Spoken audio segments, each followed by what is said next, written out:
শত সংঘাতের মধ্য দিয়ে এ কাফেলা এসে দাঁড়িয়েছি।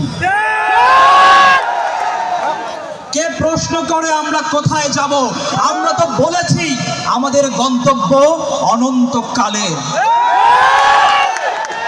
উদয় ও অস্তের ক্লান্তি আমাদের কোনো দিনই বিহ্বল করতে পারেনি। আমাদের দেহ ক্ষত বিক্ষত, আমাদের রক্তে সবুজ হয়ে উঠেছিল মুতার প্রান্তর। পৃথিবীতে যত গোলাপ ফুল ফোটে তার লাল বর্ণ আমাদের রক্ত, তার সুগন্ধ আমাদের নিঃশ্বাস বায়ু। আমাদের হাতে একটি মাত্র গ্রন্থ, আল কুরআন। আমাদের হাতে একটি মাত্র গ্রন্থ, আল কুরআন। এই পবিত্র গ্রন্থ কোনোদিন কোনো অবস্থায় কোনো তাওহীদবাদীকে থামতে দেয়নি। আমরা কি করে থামি? আমাদের গন্তব্য তো এক সোনার তোরণের দিকে, যা এই ভূপৃষ্ঠে নেই।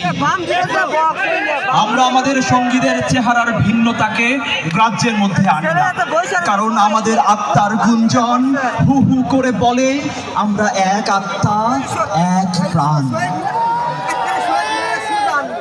আবু সাইদ মুগ্ধদের চেহারার কোনো ভিন্নতা নেই, শহীদের চেহারার কোনো ভিন্নতা নেই। আমরা তো শাহাদাতের জন্যই মায়ের উদর থেকে পৃথিবীতে পা রেখেছি। কেউ পাথরে, কেউ ফিলিস্তিনে, কেউ সিরিয়ায়, কেউ তাঁবুর ছায়ায়, কেউ মরুভূমির উষ্ণ বালু কিংবা সবুজ কোনো ঘাসের দেশে চলছি। আমরা আজন্ম মিছিলেই আছি। 1500 বছর ধরে সভ্যতার উত্থান পতনে আমাদের পদশব্দ একটুও থামেনি। আমাদের কত সাথীকে আমরা এই ভূপৃষ্ঠের কন্দরে কন্দরে রেখে এসেছি। তাদের কবরে ভবিষ্যতের গুঞ্জন একদিন মধুমক্ষিকার মতো গুঞ্জন তুলবে।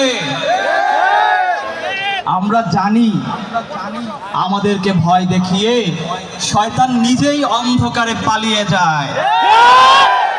আমরা জানি আমাদেরকে ভয় দেখিয়ে শয়তান নিজেই অন্ধকারে পালিয়ে যায়। আমাদের চেহারায় আগামী উষার উদয়কালের ঝলকানি।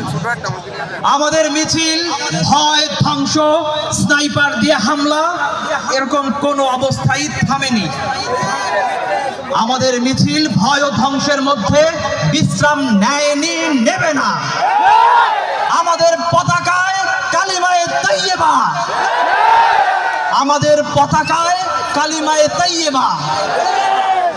আমাদের এই বাণী কোনোদিন কাউকে থামতে দেয়নি, আমরাও থামবো না।